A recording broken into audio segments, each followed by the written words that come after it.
Hey everyone, happy Friday. Super excited to have y'all or to be hanging out with y'all on this Friday, especially since this is like our first live stream, our first video on our official YouTube account. So welcome if you're watching from here.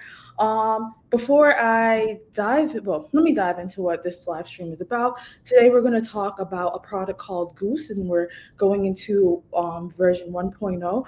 I'd love for Ebony to quickly introduce herself since it's your first time on this channel, and then also Brad, introduce yourself and tell us what Goose is. I'll go first. I'm Ebony Lewis, developer advocate at Block, and I'm super excited to hear about Goose 1.0. I'll let you take it over, Brad. Yeah, I'm also an engineer here at Block, and I've been working on this project for a while now. And so Goose is a developer agent, and that means that it's currently something you run on the command line. It'll write code, run commands, and help you build software. And the idea being that as the models get better and better, it's going to take on like larger scope actions and not necessarily be like completing lines of code for you as you're typing them, but really like solving whole problems. Great description. And I want to just quickly, before we dive into the questions, I always do an icebreaker question, just so like, you know, some live streams be boring. Like I want to like liven it up. So I had two questions. One of them was the audience can answer two. One of them is like an AI question. So what's like your favorite AI dev tool right now? Of course, we'll say Goose, but what's your second favorite? And then the other question, well, I'll save that for later. So answer this question first. Brad, I'll let you go first. Okay, cool. Yeah. So yeah, obviously Goose, got to say that. But you know, the second for me is I do have a lot of fun with Cursor, and I feel like those are different modes. So Cursor is great, and then that's the one where I'm like in the weeds and I'm like writing a lot of code myself, and I just want to like bring some like back and forth into it. Nice. I feel like for me, I'm still like getting into AI. So Goose is like my number one, my only. I don't really have a second at the moment. But yeah. What about you, Rizel? I would have to second Cursor. In the past, it's been Copilot because I just know too much about Copilot. But I downloaded Cursor in the month of October, and I'm like really impressed at how good it is. Sometimes I use both Goose and Cursor together. So I'll be like, Goose, can you do this part? And I know that right now, sometimes the formatting is a little off with Goose. So I'll be like, Cursor, fix the formatting. And like, I don't know, it's really fun for me. All right. So, and then my second icebreaker question for y'all. Oh, Angie said, I'm ashamed to say I haven't tried Cursor. Oh, sorry, Ebony, you pressed it at the same time. Yeah. Y'all, they gave it to us for free. Yeah, you guys gotta pay attention. And then my other question to y'all, this is less technical, well, very not technical at all. I don't know if you all are up to date on anything, but there's the Jake Paul, Mike Tyson fight. Who you think is winning? Do you think this is a waste? Like, what's y'all's opinion? Also, people in the comments, let me know. I'm actually really excited for this fight. That's one thing I love watching is fights. And I think Mike Tyson, I don't know, it's hard because they're both so good, but I think Mike Tyson's gonna have it. I'm not gonna bet money on it, but I'm not up to date on this at all. Oh, no. I'm going to test you on this one. Yeah. We'll send you the highlights. Okay. Wait, are you like, how out of date are you? Are you like, who's Jake Paul? Who's Mike Tyson? No. I know the names. I just haven't kept up with any of the stuff that's going on right now. Okay. I think, I don't know who's going to win, but I feel like Jake Paul shouldn't be fighting Mike Tyson. That's what I think. Rooting for Tyson. Awesome. All right. Yeah. Ebony, I'll let you go ahead and start the first question. Yes. Okay. So let me remove the comment. All right, Brad, I would love to know like your top 3 things you're excited about the developers can look forward to in Goose 1.0. Just your top 3. Yeah, for sure. So let me tell you, like, Goose less than 1.0, 0.x.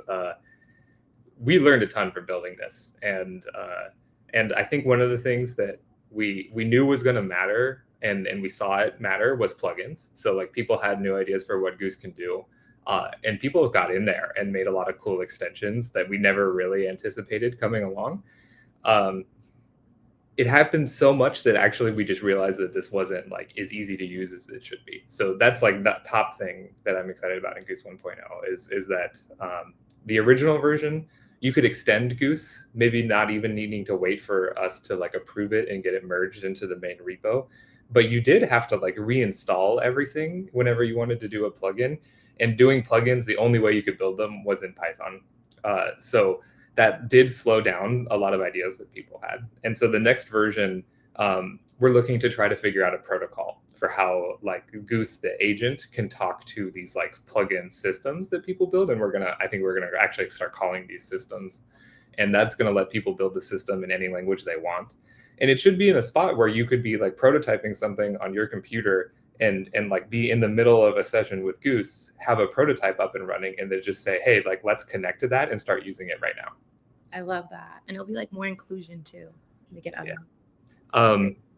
So that's the one I had the longest answer for. But let me go through my 2 and 3, which is one, I like I've done Python for a very long time now, and it's definitely my most used language. But as a tool, like a CLI tool or a UX that you want to like share around with people, there's a lot of obstacles for them to get it set up. If you're not a Python person and you don't have Python working on your system, it can break in a lot of ways. And so actually we've had a lot of people have trouble just installing Goose and getting it up and running.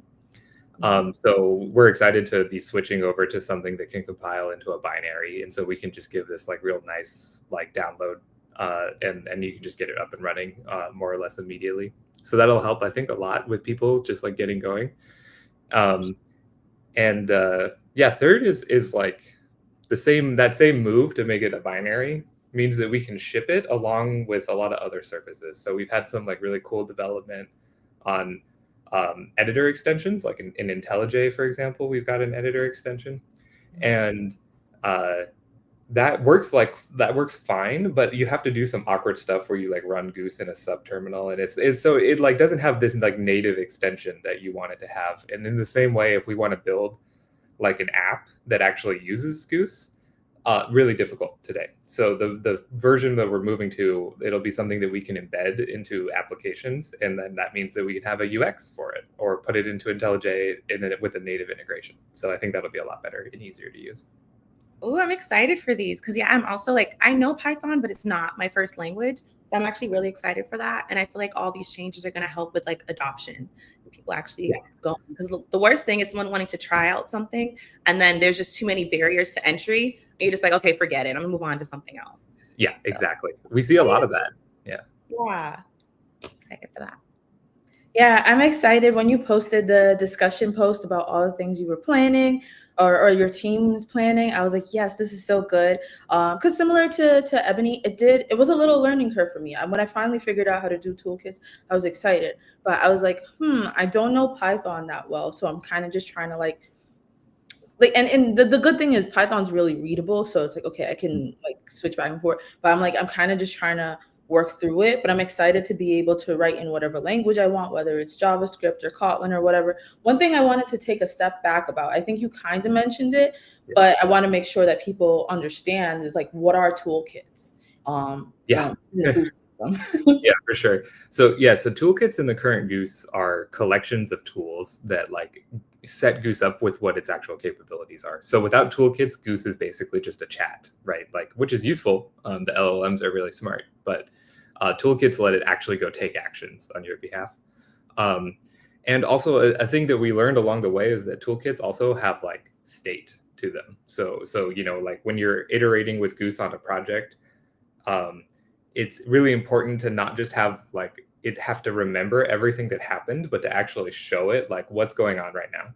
And so that state is really powerful and something that we're kind of making into a more like well-supported component in Goose 1.0, so that when you build, like, we're going to call it, instead of a toolkit, we're going to start calling it a system. And so a system has tools and then all the state that backs those tools up. That's really cool. And that was going to be my next question, because I wanted to understand, like, for users, what would be the main difference between the toolkits and the systems? So essentially they'll have like that log of the state, and that's like the main difference. Yeah, and developing them will feel a little bit different because it's going to feel a lot more like developing a web server. I think actually in Python, for example, which is probably still the best place to build systems quickly, I think what we're going to have is like kind of a Python SDK that makes that real easy to build if you want to use it.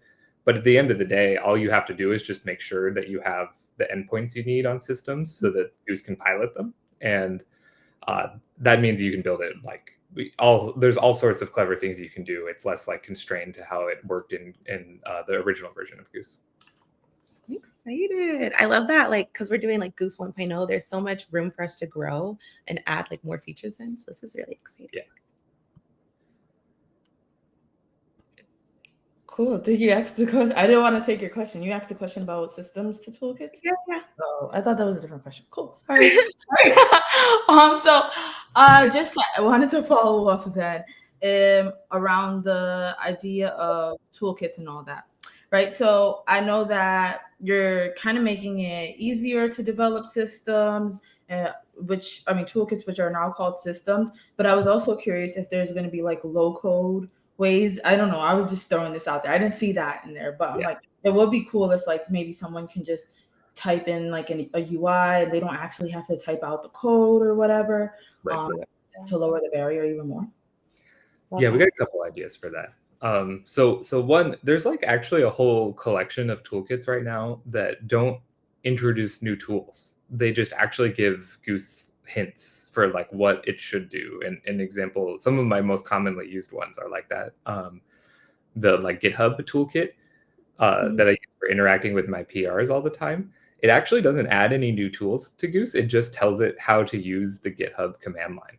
And so it's a big deal because it doesn't think to do it unless you like give it the hint. But we don't really need there to be any code backing that up, right? Because it's literally just like some English that you write down to tell it like do some extra, like here's some extra ideas for you. So that kind of thing we're for sure going to have a no code solution for.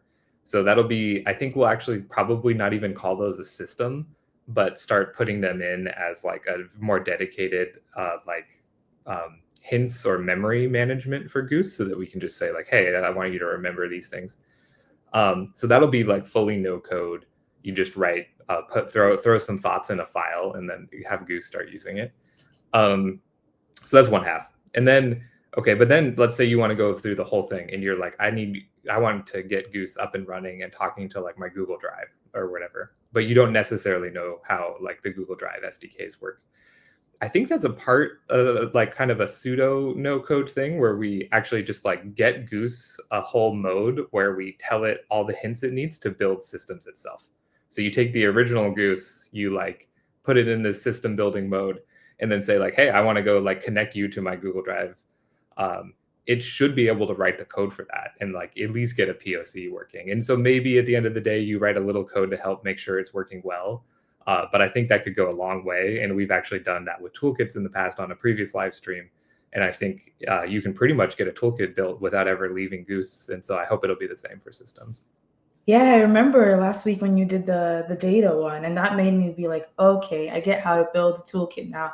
You can even go back and forth with Goose. And that's exciting, of the idea that there'll be parts that you can just have like that memory management. It'll already be built in. I saw Max had a comment here. Can you read it? He was asking if he's spilling the beans. I wanted to wait to. It's okay. Yeah. Like, everybody knows. Yeah. No, that's cool. That's cool. We can talk about that for sure. Okay, cool. Yeah. So systems.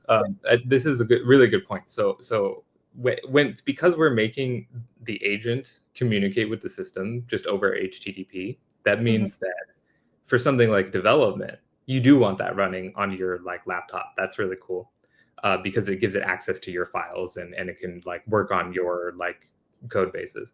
But that also means that system can be on a remote host, which is, I think, really powerful because we can have people host external systems that are just reusable by everybody. And then you just connect your copy of Goose to that like central system.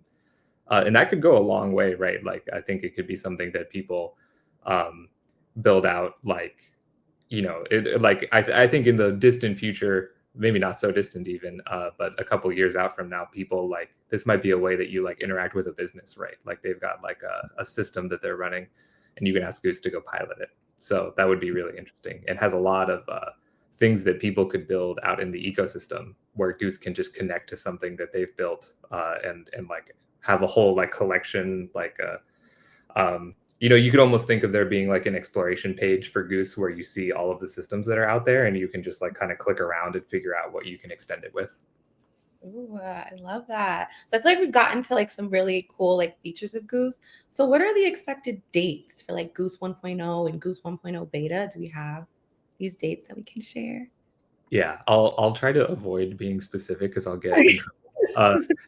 Just because I'll overcommit. I think we're working fast, I will say, and maybe we can demo this later. We have the rewrite written for the backend of Goose in Rust already. Like it's not done, but it is kind of up and working, and so I'm pretty confident that we'll be releasing at least a testable version of Goose 1.0, maybe a beta this year.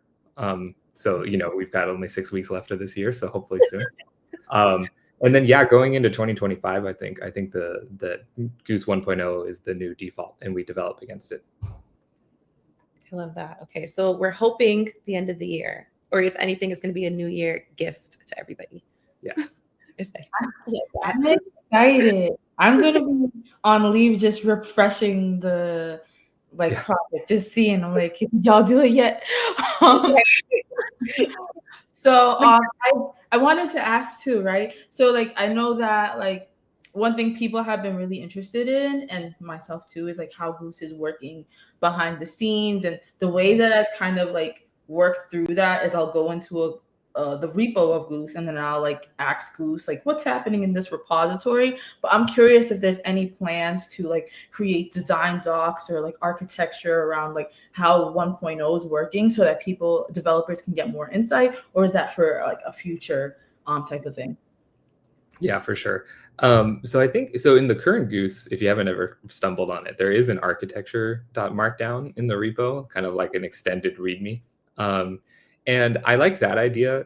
In the original Goose, I think it doesn't tell the whole story very well because everything's like kind of the system is like one big application, and so it's like kind of hard to tell how the pieces fit together. That let us like figure out how it should work, right? And so as we go into Goose 1.0, I think we're going to be able to be much more explicit about like what are the key components and how they fit together, because we've actually got a better design about how they are like separated and extendable. So I think we'll do the same. So I'm planning we'll have like a real nice like architecture.markdown that explains how the pieces fit together. And I do think that a lot of this stuff that we're talking about also become like protocols. And so I really want us to like eventually be out in the open source community talking about protocols for agents. And I think that'll be a cool way that this continues to evolve and makes it really clear, like, okay, everybody is agreeing how these systems fit together. Okay, and now I'm embarrassed that I did not see the architecture markdown. I didn't see it either. I just went to go look. I'm like, wait, what? It's but yeah, it's not so easy to follow, honestly, because a lot of the things we had to kind of patch on to how Goose worked as we figured out new problems it needed to solve, and that's why I think a rewrite for 1.0 is so useful. Nice. You mentioned like Rizel, how like what you'll do is to like ask Goose questions about itself. You'll like go into the Goose repo. I was currently trying to create like a toolkit so that like an introspection toolkit for Goose that it knows about itself without having to do that. But I'm wondering if I should wait until like systems and do it then, or is it like easy transition for the toolkits that we already have? That's a good question, because I think so. I wouldn't necessarily wait too much, because I think a lot of this stuff will transfer over, and we have like an opportunity to like use Goose itself to do that migration of like anything you built with Goose. Like I think a lot of it will be easy to transfer. But that said, like the new version for systems in inspecting them, again, I think it'll be a clearer boundary in a way, and it'll be a lot more obvious for Goose to be able to say like, okay, like I'm just going to go only look at like this piece of the picture and give you a really good explanation of it. Love that. Thank you.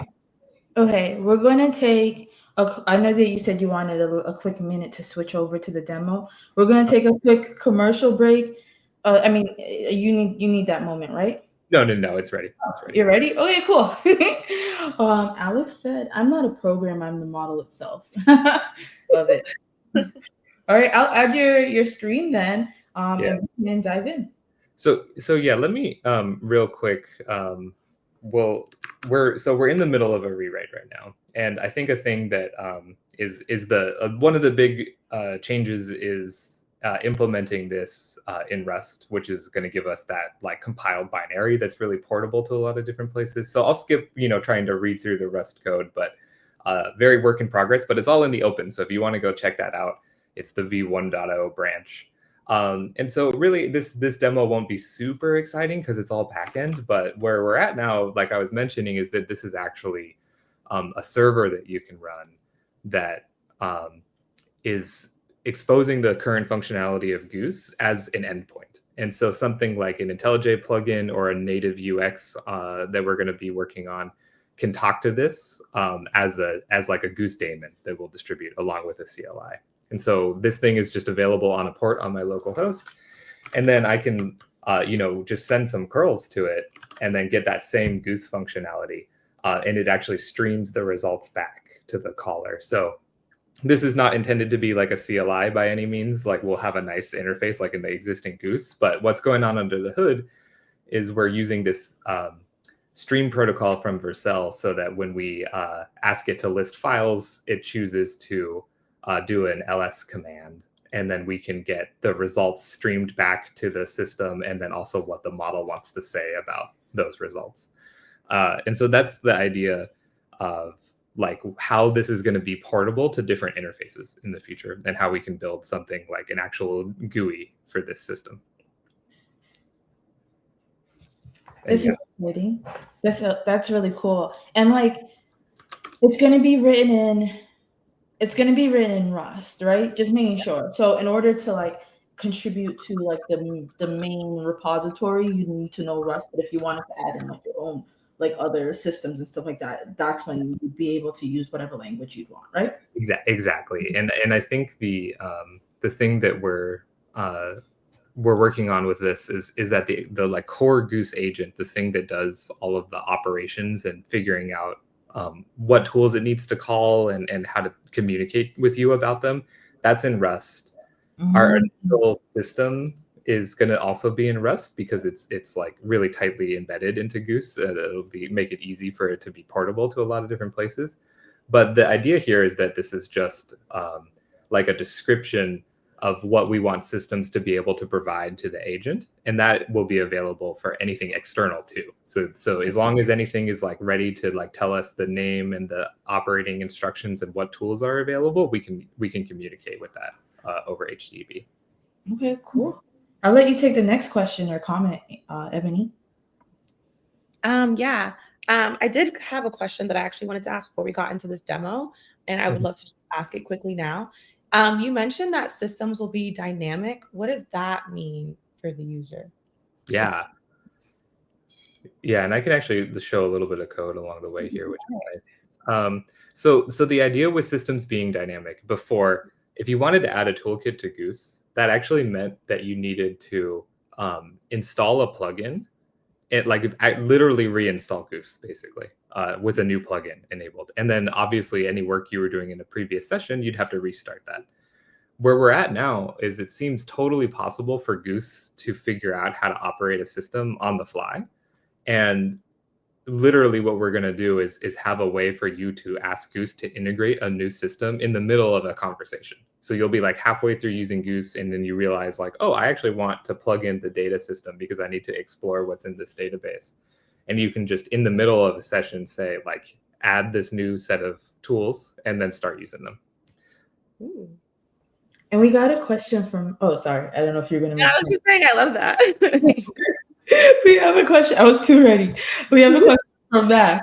I think it's a really interesting question. He says, how do we envision, or do we envision Goose running one server and all UI sharing it, or each one spinning up its own? This is a good question. That's definitely something we got to figure out along the way.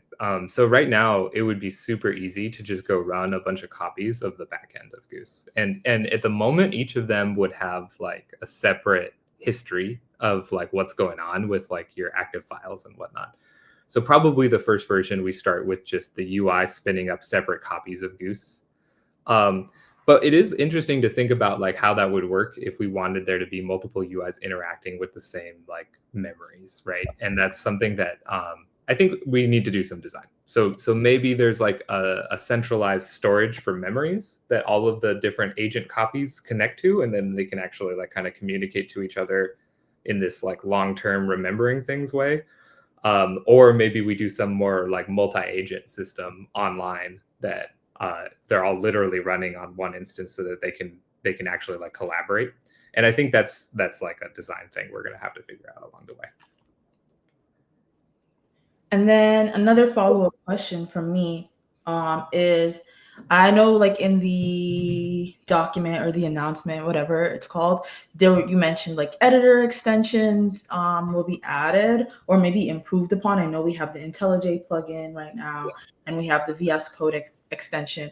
I'm wondering what kind of like integration possibilities are you exploring? Are you just thinking of like expanding the current ones, or you're looking for more editors to add? I don't know.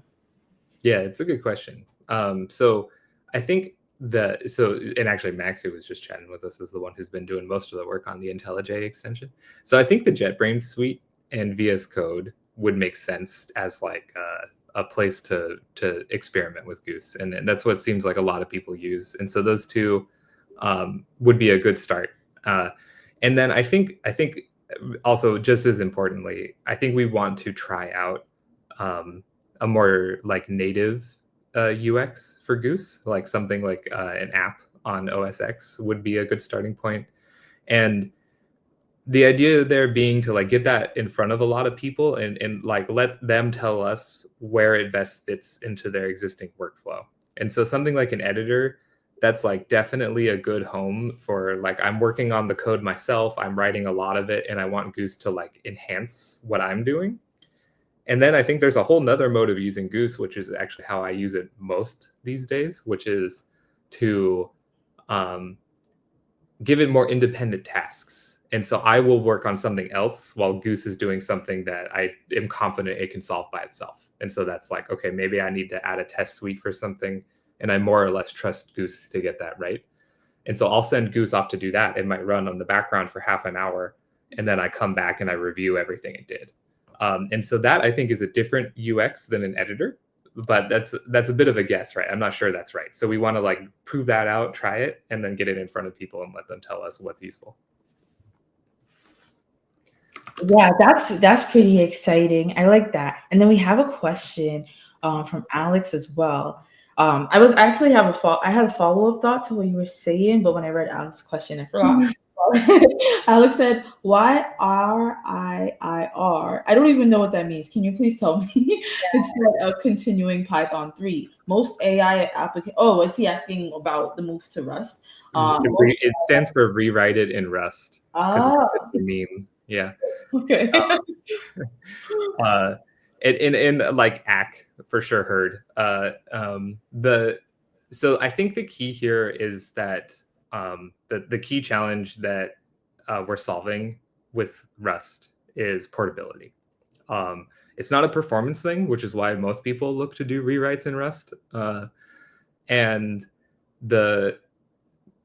which is a great reason to use Rust for what it's worth. But really, we're like, when it comes to the speed of working with Goose, the limit is the foundational LLMs. The limit is not the code we're writing for the most part.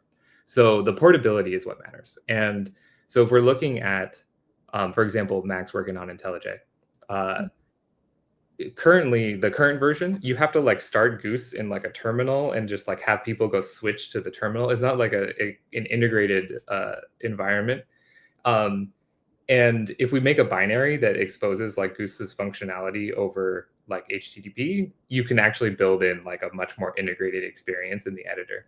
And that same capability that you can now run in IntelliJ, because it's a binary, can power a CLI that we distribute, and no one has to install Python. And also lets us build an Electron app. And so that's like that portable nature of Rust is what we're looking for with this. I think also a thing I should really make clear, because you have a really great point about all the existing libs are in Python, is that that's for the core, which needs to be portable so that we can build a UX. But the systems and like a lot of interesting things you might want to do, like multi-agent architectures, or like just using Python SDKs to integrate with other like knowledge, all of that you can build in Python still, because they're just going to communicate over the protocol. That clarity is great. And then I'm also curious, or I just wanted to confirm and clarify. We did talk about this a lot, but the different interfaces that we're going to be using are, or that you're hoping to come out with, are like improved CLI, the editor extensions for VS Code and IntelliJ, maybe another one eventually that's more native, and then you'll also have a UI. Am I missing any others? Yeah. So yeah, just to say that back to you, I think you got it. So we want to explore with a CLI. We're going to keep that along for everyone who just loves CLIs, including me, and also as a thing that you could maybe run as like a GitHub action, or like some other mode where you don't actually want that human chat experience, but you want it to like still use the logic in Goose. Then we're going to have these editor extensions to see like, does this fit well into people's workflows? And that's a bit experimental. And we're going to also try an experimental like native Mac UX built with Electron, I think. And that'll be something where we think we can make Goose a lot more discoverable, a lot easier to use for people who maybe like have never worked with an AI agent before, and also like hopefully some place that we can like do more ambitious like integrations of like visualizations and things like that. Oh, okay. And I see you're doing something, and yeah. Right, that you probably want to demo. And I finally remembered what I was going to say. When you said you let Goose do stuff in the background, I really want to build that confidence to be like, okay, I'm going to let Goose, or figure out what tasks that Goose can independently do while I do something else as well. But I'll let you show us whatever you're demoing right now. Yeah. I wanted, since we were like kind of talking about the Rust rewrite, I'm using the old Goose here to take a look at the implementation in the Rust code and just like kind of explain it to us. And so it's a better summary than me going through all of the different files. But so it talks through that this like, it's kind of getting a start at that architecture we were talking about building. And we have the agent that talks to systems, and the systems just define the tools and the instructions for how to pilot the system, and the agent is actually using them in a loop that is going to call tools in the appropriate systems. And then it kind of gets into like, the system registration, and the thing that I think is fun when you use Goose to like explain code for you is it actually does a really good job of talking about like analogies. So telling us here that that it came up with a metaphor of like a system is something that a department must be able to do, and an agent apparently is like a manager. That's like decent. It's a decent. It's like operating all of the different systems. Yeah. And then it's also gave us like kind of a Python analogy. So anyone who's used to the old thing, this is more or less the idea of what this code would look like in Python. And we'll actually be able to expose it to Python if we want to do any development against it like that. Ooh, I might ask it to give me JavaScript versions. Yeah. Yeah, yeah.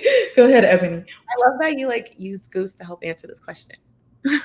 Yeah. I actually have another question. So like as we like prepare for the release of our beta Goose 1.0, are there any like specific feedback that you're hoping to gather from early users, or any particular like aspects you want developers to pay attention to that you think would be useful? Yeah, for sure. So yeah, we're look out for betas, because I think we want to, before we officially overwrite the existing Goose in a different implementation, we want to make sure that these ideas we have are working for people. And so the first thing that we'll do is send out a CLI, and I definitely want people to just like get that tested, like make sure that we're not making Goose worse because we rewrote it. So like, does it work at least as well as the old version is critical. And so we'll do that with a beta before we cut over. The other half is that like, do some of these goals actually pan out? So we'll also distribute a beta of the new app as an interface, and see if people like using it. And if we get good feedback on that, I think that'll help validate this idea that rewriting it in Rust was worth it, because we couldn't really have shipped an app like that with Python. So that's like another big piece. And then last, what I think will be actually pretty easy, but I want to prove it, is that like people will be able to write systems that extend Goose, and then we'll hopefully have a couple of examples like in Python or Go or whatever language, and see if people have like a success using Goose to build systems in Goose, and then just immediately get them connected and working. Love that. Is there like a specific place that you would love people to give this feedback? Yeah, so our GitHub community is perfect for this. I think when we get on the 1.0 betas, we'll drop them in that community post, and then see if people can give it a shot. That would be perfect. And then in general, also, like even if it's against 1.0 and it's on the beta, GitHub issues are great. If you're like, hey, I actually ran into this bug, we would definitely appreciate those there too. Love that. Thank you. I'm going to just link it too. Yeah, and I would also plug maybe that's not like your main place, maybe the Discord as well. That could be a good place for people to chat as well, for outside stuff. Not necessarily for feedback, but just for people if they want to like just talk about something. And I actually have a follow-up question as well. So I saw you write about like the CLI discoverability that you're gonna add in. I'm curious, like what are some examples of like what discoverability is happening? Like, are we getting better discoverability of the commands that exist or the systems, or what is it? Yeah, for sure. So I think one thing that I'll call out, just because it's like we can do better, and we're planning to, is let me see, on this branch it's in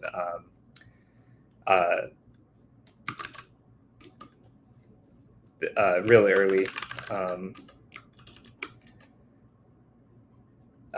So let's see if I can get this up and running. I had to compile this because obviously it's work in progress.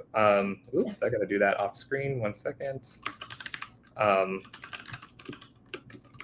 secret. Right. I need like a slide or something. Like if it's you doing something, I just like put that. Just throw it over. Hold on. Okay.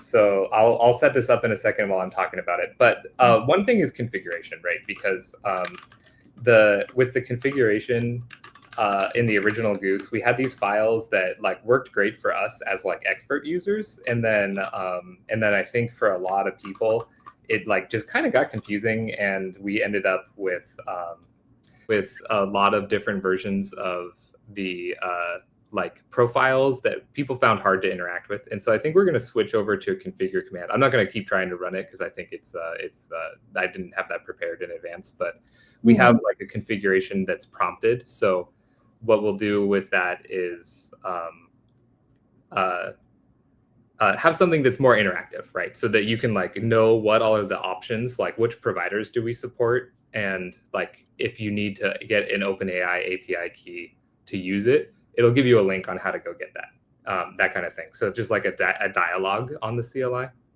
But the other thing that I wanted that I can just demo is like if you're using Goose for the first time, and you get here, right? And so if you've never used Goose before, like what are you supposed to do?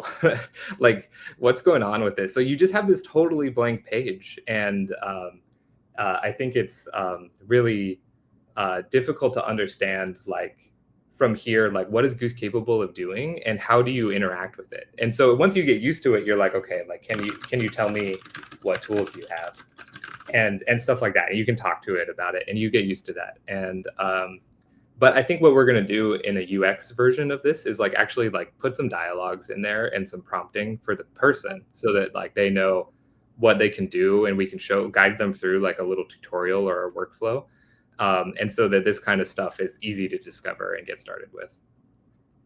Yay, that's so exciting that it'll have like a little prompt for them. There's some questions in the Discord that got highlighted. One person asks, considering the evolution from basic offline assistants like Clippy to modern day agents like Goose, what are key improvements that make Goose 1.0 more effective for devs and real-time assistants? Yeah, for sure. So this is a big topic, honestly, and I think a thing that we really one of them is just that the generalizability that the LLMs bring to the equation just changes it dramatically, right? Like, so if you're like in the old world of like automatic actions, it's on rails, and so there's only so many things it can do, and if it isn't exactly what you need, you're kind of stuck, right? Because it just can't help you unless that's the thing that you needed it to do. So with AI, instead of giving it specific actions that it can do and you have to guide it through to choose one or the other, instead you give it general purpose capabilities and then let the AI like put the pieces together to do something that you never expected it could. And so like, since I've got this up, the current version of Goose only has a couple of plans or a couple of tools. Like it has like a way to get some web content. It has a way to edit files and run shell commands and do some planning. That's pretty much it. And but because these are general purpose, it can use those to fit it together into like, I can build arbitrary software with this, and I can like solve like ad hoc tasks, like working with files on my system, or like, you know, editing images or putting together video clips, stuff like that. So that's the big difference, I think, is that like we're giving it low level powerful capabilities, and then the AI half puts them together into like interesting real solutions. They asked a follow-up question that I don't know, maybe we can answer quickly. It was just that maybe they just jumped in. They were wondering how it leverages AI technology to provide more tailored and proactive support. From my knowledge, it's like using LLMs and then like comes back and talks to you. I don't know if there's more to expand on that. Yeah. So for sure. So really with Goose, we have under the hood, it's calling out to a foundational model provider. So this is stuff like Anthropic and OpenAI, or if you have Ollama set up, you can run like an LLM locally too. So that's like the core of this whole picture. And really what goes on under the hood is that we have all these tools defined that Goose is going to pilot. And the LLM generates like calls to the tools. So the foundational model says like, okay, like you asked me to make a Python demo. What I actually need to do is make a directory and then edit a file to add a Python script and then run it. And so that it breaks it down into like JSON for 3 tool calls. So like, you know, a shell command to make the directory, a shell command or a write file command to create that new file, and then another shell command to run the thing. And that's where the like LLM and AI capabilities come into the picture here. Cool. Thank you. I'll let Ebony take the rest. Yeah, I somehow lost you guys. I can't find it at all. Just so weird, but whatever. I'll still ask questions. I just don't know what your faces look like. So I like that we kind of answered that question, and it leads me to want to know, is there anything else that wasn't mentioned? Like any cool feature you wanted to talk about that we just didn't ask the questions for? Yeah.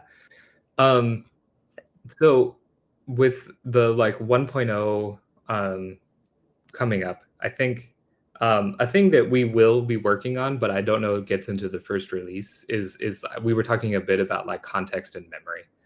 And it's like really obvious how useful that is, because I tell Goose like, hey, we were just working on this, and like here's what we got done, and I have to like type that out myself.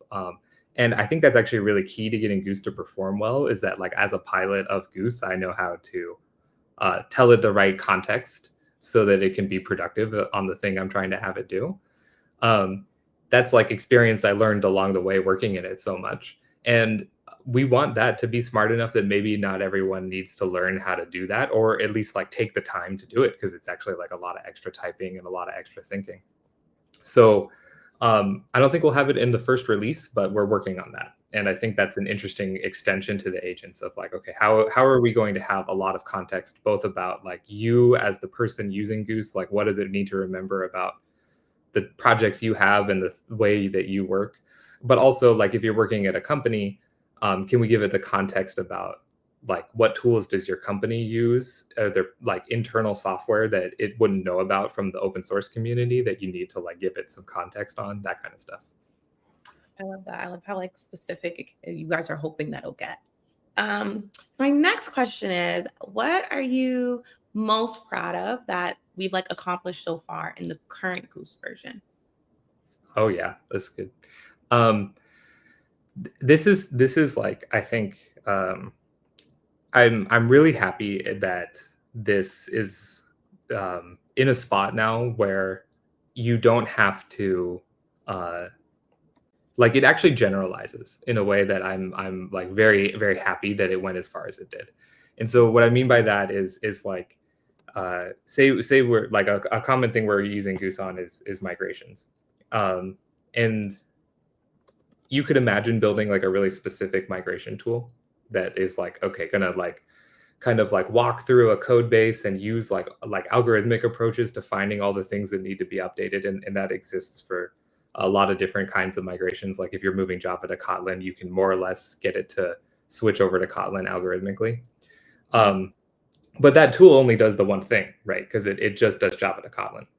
And so what's really cool with Goose is that we can take the same like workflow for doing a migration and then just run it on all kinds of problems. And that's something that like a human can just go ask it to do and figure out. So I'm really happy that like it's powerful enough to like take an idea that one person has in one system and then go bring it to another system, and it just translates and it mostly works. Thank you for that. I'm going to turn it over to Rizel for us to start wrapping up. Cool. And thank you so much, Brad, for coming in and talking to us second week in a row about Goose. I'm super excited to get my hands on Goose 1.0. I think I've really appreciated getting to like use Goose over the last couple of weeks. Like I was using it to build a VS Code or add more to the VS Code extension. And I think that part's really cool, how you can like be meta. And thanks, Ebony, too, for co-hosting with me. Thanks for everyone in the audience for, coming in and asking questions and just being engaged. I don't know if there's any last things you want to say, Brad, before we fully wrap up. No, that's great. Thanks for having me. And like, please do get on the GitHub discussions or in the Discord and tell us what you think. Yeah. And we also just want to remind them, I want to remind everybody that like there's an easy way for you to earn like a little $150 gift card. Just try out Goose and like tell us about your experience. In the closing video, it'll give you more details on how to join that. But thank you so much, y'all. Bye. Bye, guys.